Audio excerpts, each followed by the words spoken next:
Hi class, this is William Anderson again.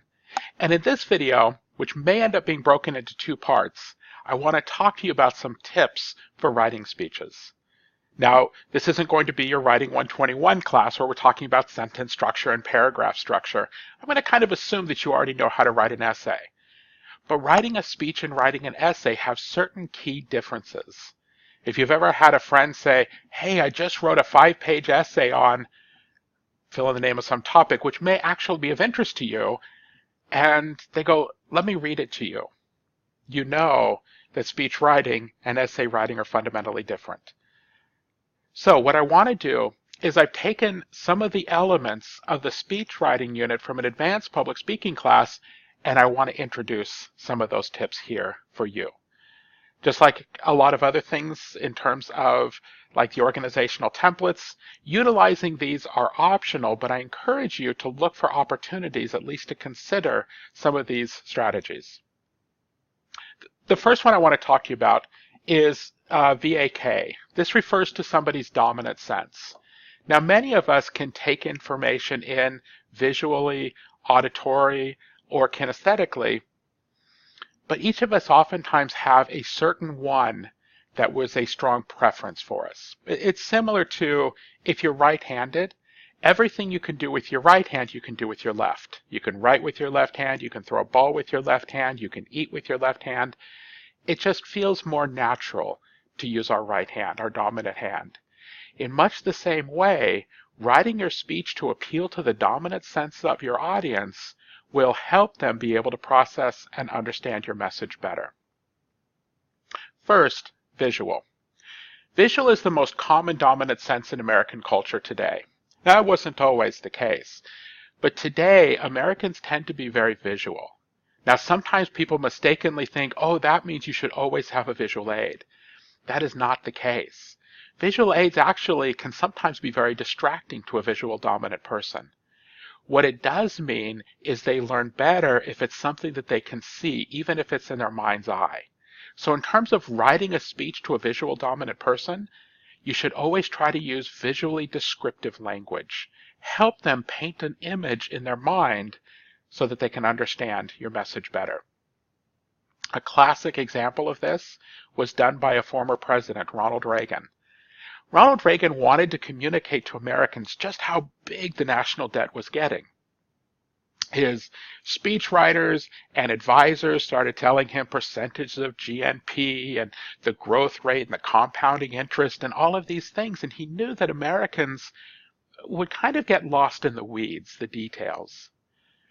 So he gave a speech in which he said that the national debt was approaching a point where if you were to stack dollar bills, it would be a stack that would reach from the earth to the moon and back. That image of dollar bills stacked to the moon and back was painted in Americans' minds, and they understood, wow, this is a lot. Second is auditory. Auditory used to be the dominant sense in our culture.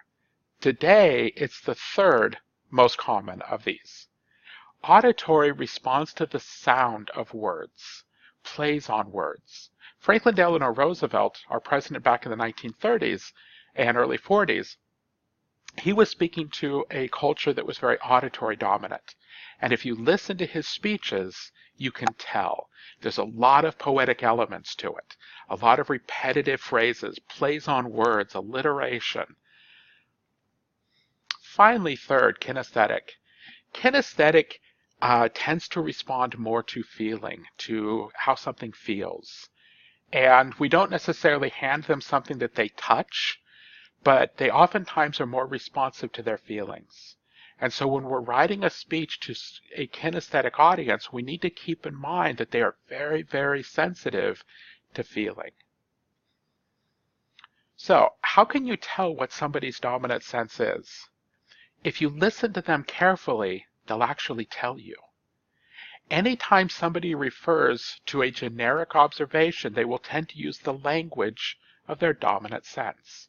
Now, what do I mean by a generic observation? Well, a specific observation is an observation tied to a specific sense. I see a red car. That tastes salty.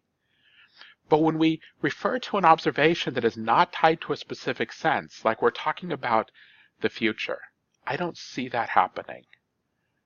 Okay, that's what we mean by a generic observation. It's an observation that you don't actually detect by seeing, hearing, tasting, touching, or smelling. People will tend to use the language of their dominant sense. So a visual person might say, I don't see that happening. Look at it this way. An auditory, which again is less common nowadays and was more common amongst older generations, they might say something like, I hear ya. I heard that. Kinesthetic, I feel, how do you feel? How do you feel about this? Okay, so we can get a sense of their we can get a hint of their dominant sense, excuse me, pardon the pun. We get a hint of their dominant sense simply by listening to how they describe generic observations. The second thing I wanted to talk to you about is something called the reticular activating system. You have a collection of neurons in your brain called the reticular formation. The reticular formation looks at all the information coming in from all of your senses, and if there's anything that needs your attention, it draws your attention to it. A classic example of this is right now, virtually your entire body is being touched by your clothes. You're not necessarily consciously aware of it. In fact, you may not even feel it because your reticular activating system knows it doesn't need your attention. If, however, somebody were to walk behind you and run their fingers along your shoulder, that's far less sensory input than your clothes are giving your brain right now. But boy, you would notice in a snap.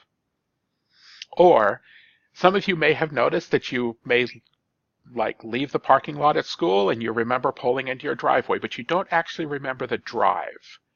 Isn't it amazing that we stayed on the road? That we stopped at stoplights or stop signs? It isn't actually that amazing. Our reticular activating system pulls enough of our attention in to enable us to drive safely, but allows the rest of our attention to daydream.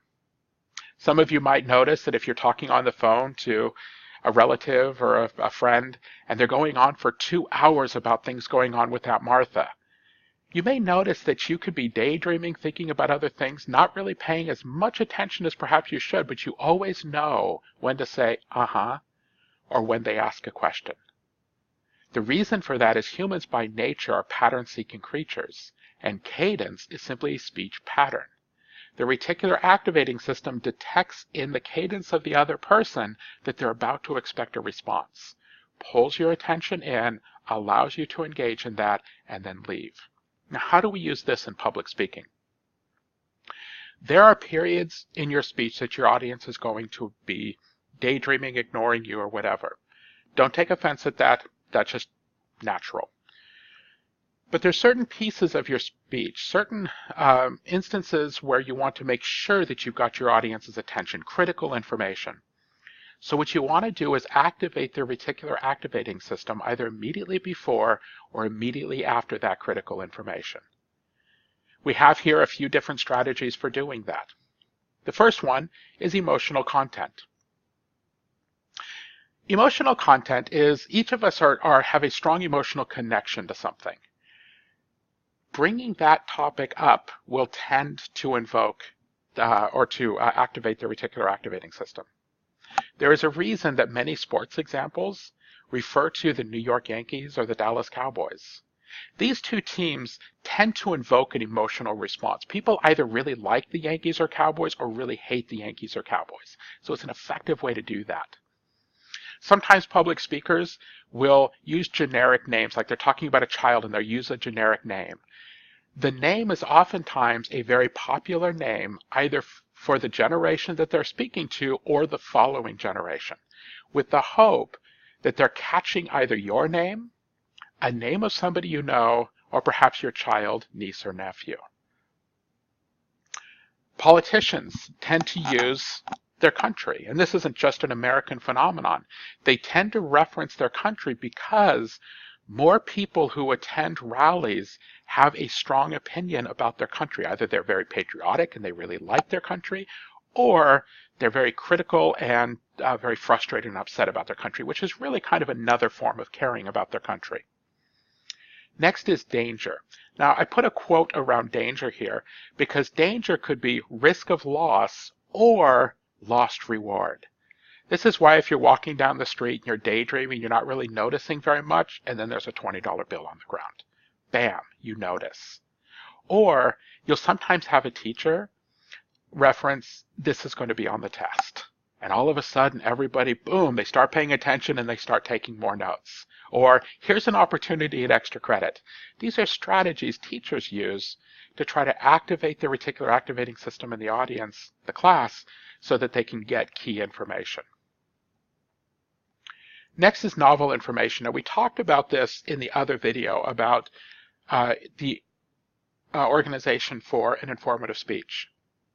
Novel information, you remember, is a surprising fact or statistic about the topic. It tends to capture people's interest, their attention, and that attention tends to linger. This is kind of the gee whiz information that somebody tells you or you might see on a documentary or learn in class or read in a book, and you want to tell other people. Finally, an assignment. Sometimes you'll hear a teacher say something like, by a show of hands, how many of you have ever, and well, it doesn't actually matter what their question is. As soon as you believe that a response is going to be expected of you, the RAS activates. This, incidentally, is the reason you can ignore that person on the phone while they're going on talking about Aunt Martha and trust that your RAS is going to alert you if a response is expected. Next is something called chunking. And as I look at the time, it's almost 12 minutes. We've got a 15-minute cap on these videos. So I am going to go ahead and save the rest of these for a part 2 of this video. And so I will see you in Speechwriting Tips Part 2, and we'll finish these up. Thank you very much for listening.